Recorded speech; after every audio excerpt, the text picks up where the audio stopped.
And now, from the CFTK-TV studios, this is Open Connection with your host, Robert Pictou. Welcome to Open Connection. I'm your host, Robert Pictou. Our show today comes to you from the traditional and unceded territory of the Tsimshian people. For over 350 years, nurses have had a profound effect on the quality of Canadian life. Nurses are fundamental to the development of New France. The Augustine nuns who arrived from Quebec in 1639 to establish a medical mission that cared for both spiritual and physical needs of their patients. On today's Open Connection, we open our archives to bring you this story from 2002. In a classroom in the Trades Building at Northwest Community College in Terrace, 26 students have begun learning the fundamentals of nursing. Today's lessons include scrubbing. That means covering your hands in bacteria powder and then washing thoroughly for 2 minutes to try to get it all off. Success is read under a special light. You can tell the crevices in her hands, the backs of her hands, and the nail beds. This program began January 24th, after just a few months of preparation. These students, chosen from 75 applicants, got the word they were accepted around Christmas time. Well, I've always been interested in the healthcare, but between having a family and not having the time for it, this is just the right time for me, and the course popped up just in time. Now, how about being able to take this here, close to home? How important? I wouldn't have been able to do it unless it was in Terrace, because my family's first. So I've always been interested in nursing, even when I was a teenager. And I believe I'm the oldest person in this class. And I'm glad I was able to follow through with my dreams, because it's a long time coming. Well, I'm interested in a career in nursing because I like the flexibility that it brings. Like, you're not really tied down to one area for a long time, and there's lots of different options in the nursing job itself. Like, there's ICU and ER and OR and all those different things, so you can move around a lot because I tend to get bored. So I figured it'd be really flexible for me and would suit my personality more so than another job. The Licensed Practical Nursing program is a year-long program in which they do write Canadian exams like the registered nurses, and they belong to a college, the College of Licensed Practical Nurses, and here in BC it's MBC, the college.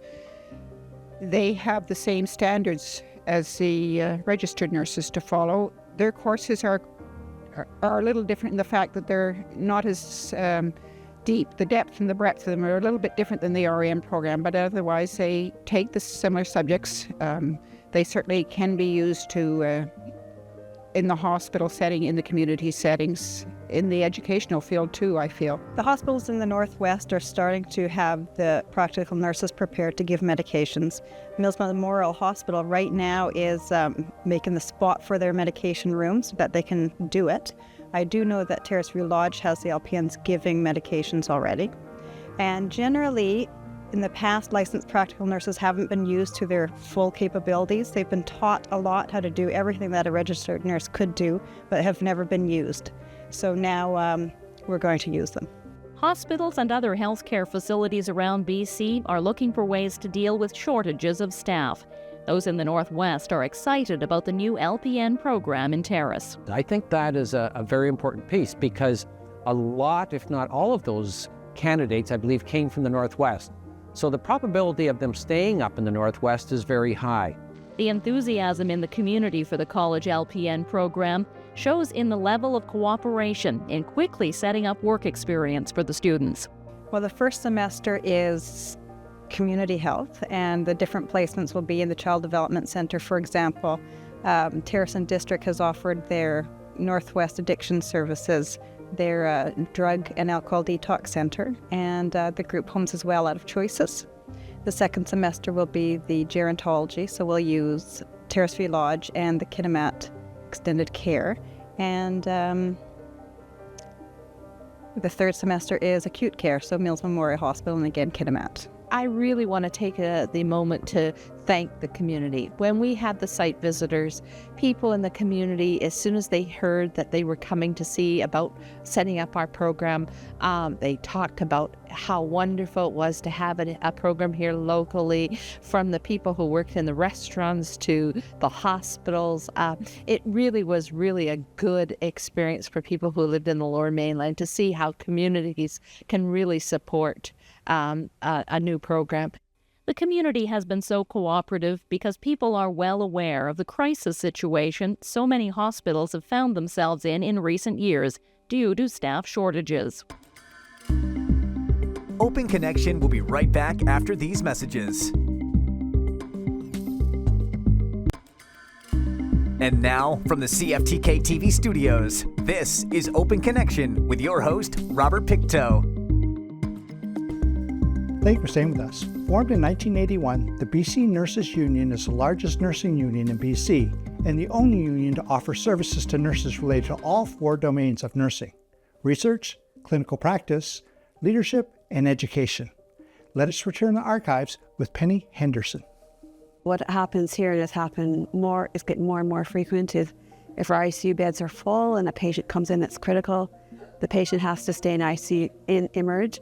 Or if we have no lack of nurses, which happens sometimes, we actually have to close the ICU, and then the nurses not the nurses, the patients have to stay in emerge, and be looked after emerge. And then we're scrambling just to find someone to assist in emerge, because after midnight there's only one nurse.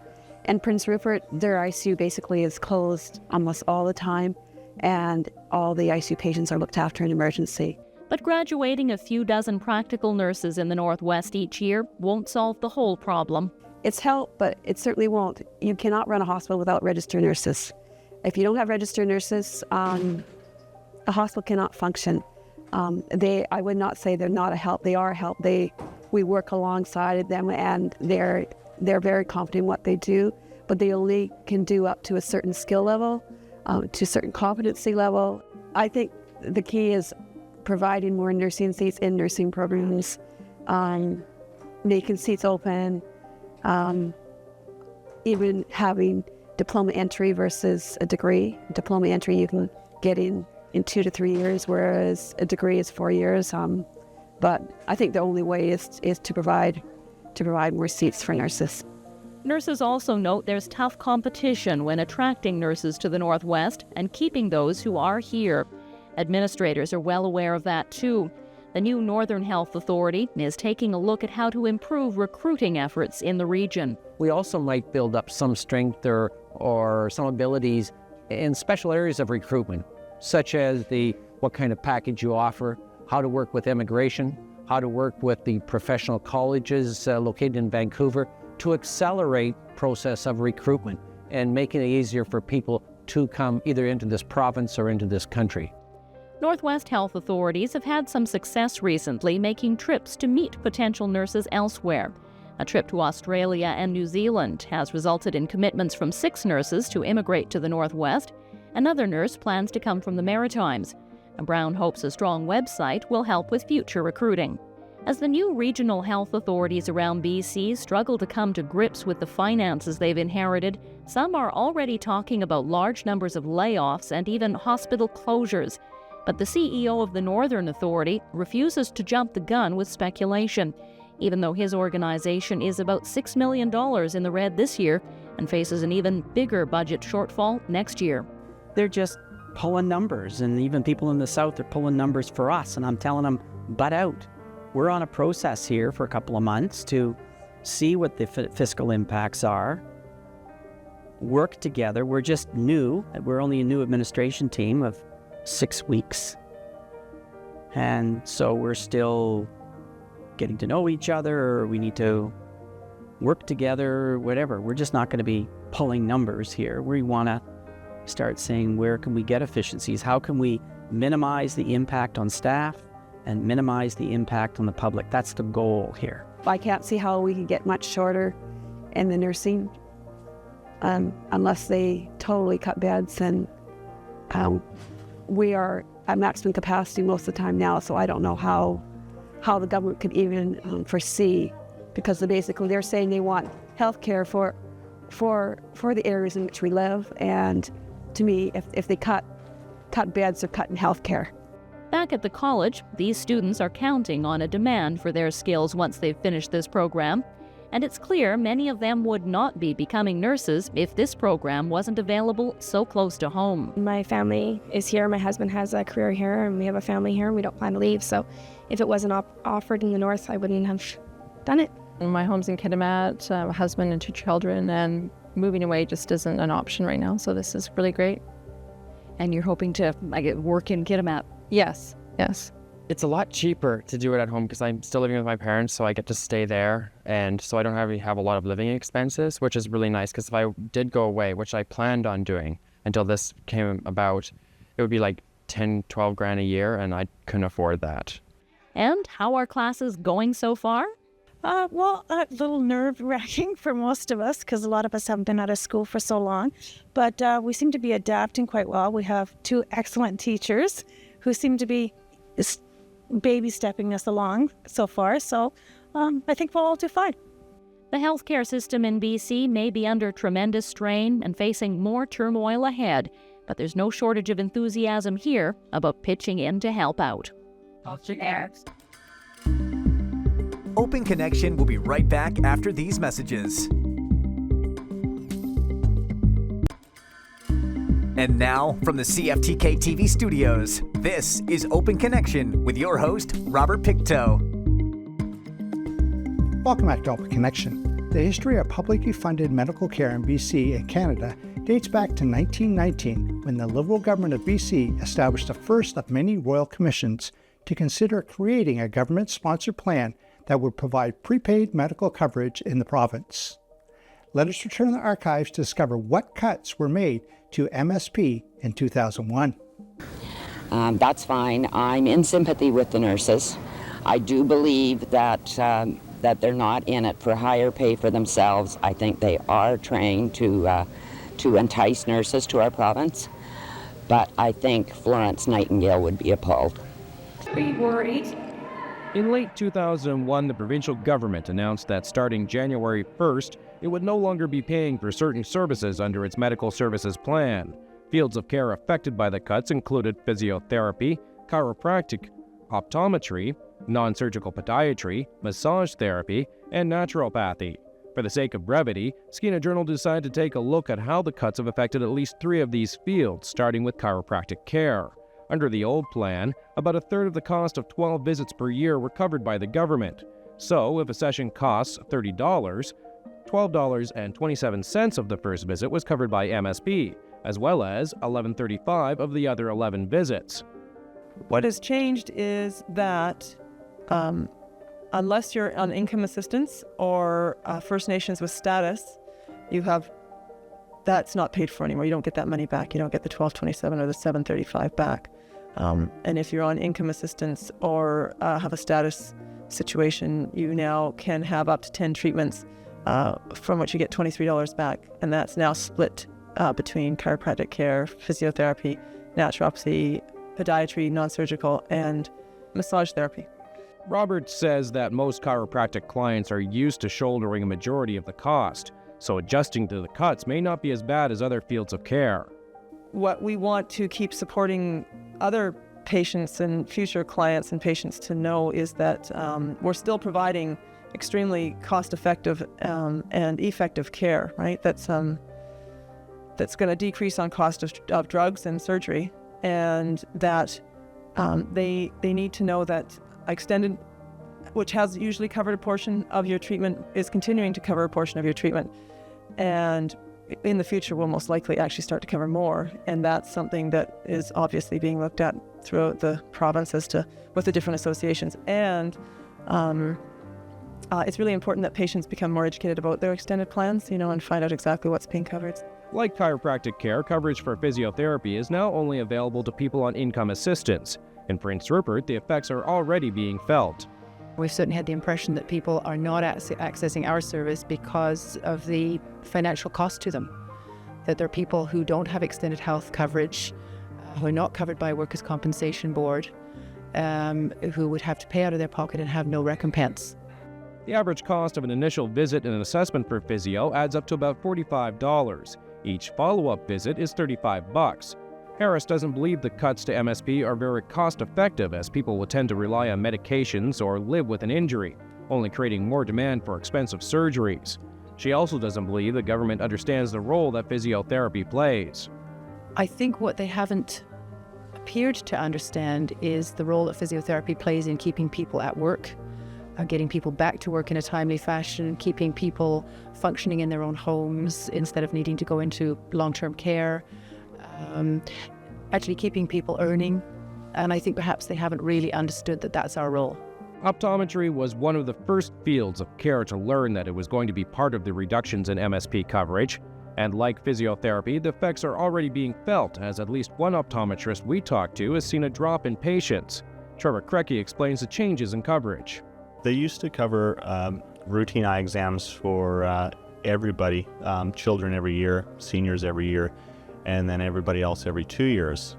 They've actually cut out routine eye examinations for everybody between the ages of 19 and 64, unless there's kind of a pre-existing systemic disease or a new ocular disease. On average, a routine eye exam can cost anywhere between $50 and $80, depending on the practice. It's an out-of-pocket expense that could keep some people away, especially large families.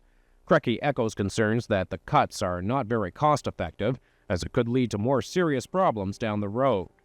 Well, in some cases, it's not going to be an effective cost-cutting measure because people will not have their eye diseases diagnosed early when treatment, in some cases, is relatively simple. Things will sometimes progress on where the treatment is much more expensive, much more lengthy.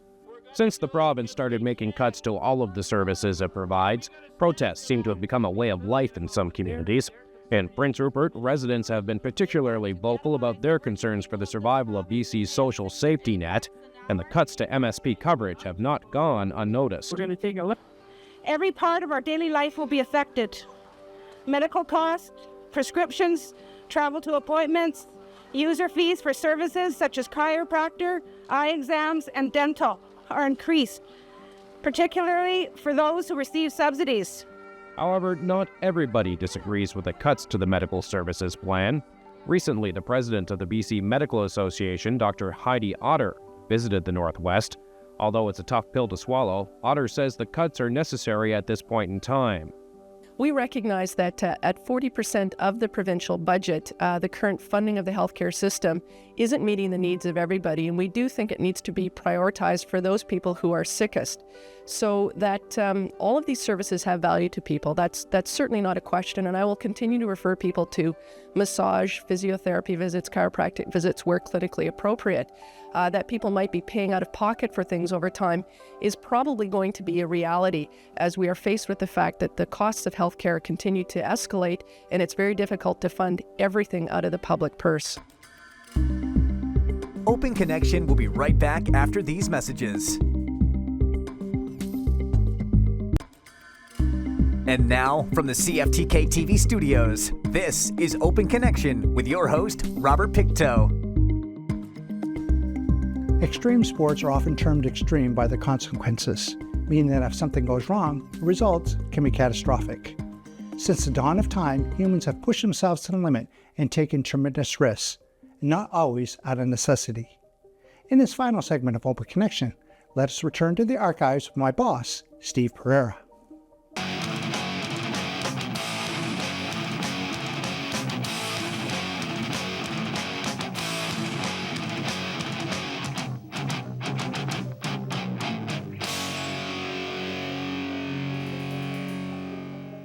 Steve Pereira started making videos for fun around 7 years ago at the age of 18 with his terrace production company, consisting pretty much of just himself, called Psychoholic Productions.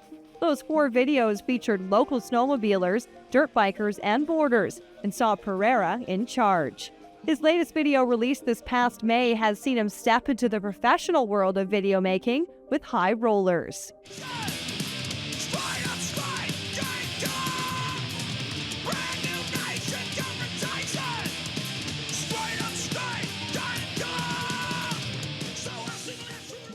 Some people seen it told us, you know, you got some good stuff, you should go on a professional level. So it gave me a few names, and from there, we took it to the next step and started making a professional production.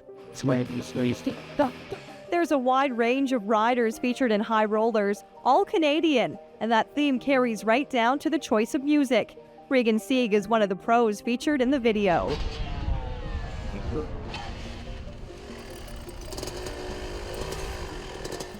And we got professional riders, Blair Morgan, who's one of the best Canadian racers in Canada, and he's in the States doing snowmobile races too. So he's well known. He was in it, and a few other racers. And then we got Regan Sieg, who's top professional freestyle rider in Canada, and a couple other guys from Kelowna, Andy Bell and Rick Kettle.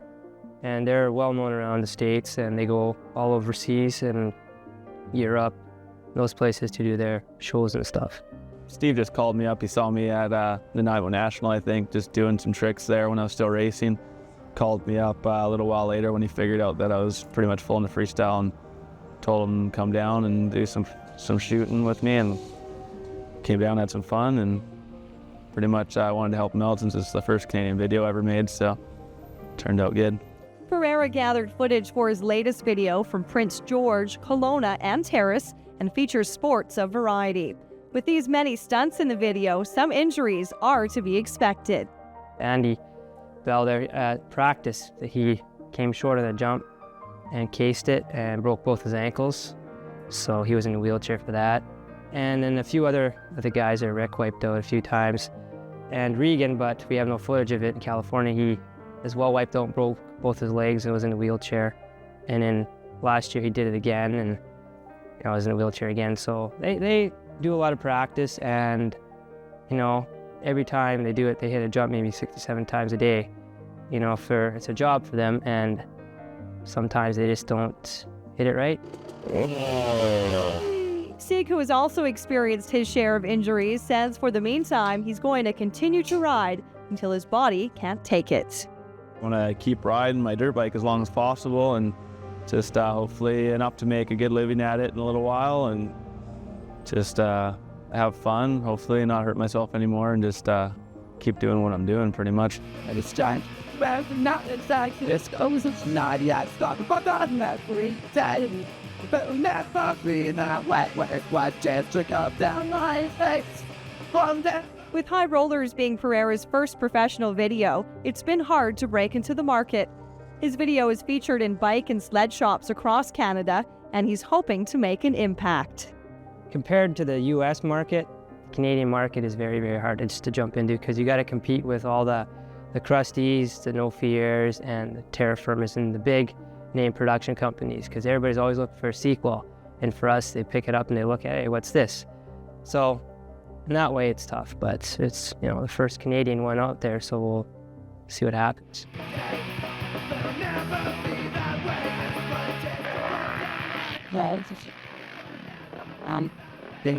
With Pereira starting to get a taste of the professional video world, he says another video will be in the making shortly. Right now, we'll see. Maybe this spring, if I can collect enough footage, maybe we'll make a sequel, and maybe it'll be bigger and better, and see what happens.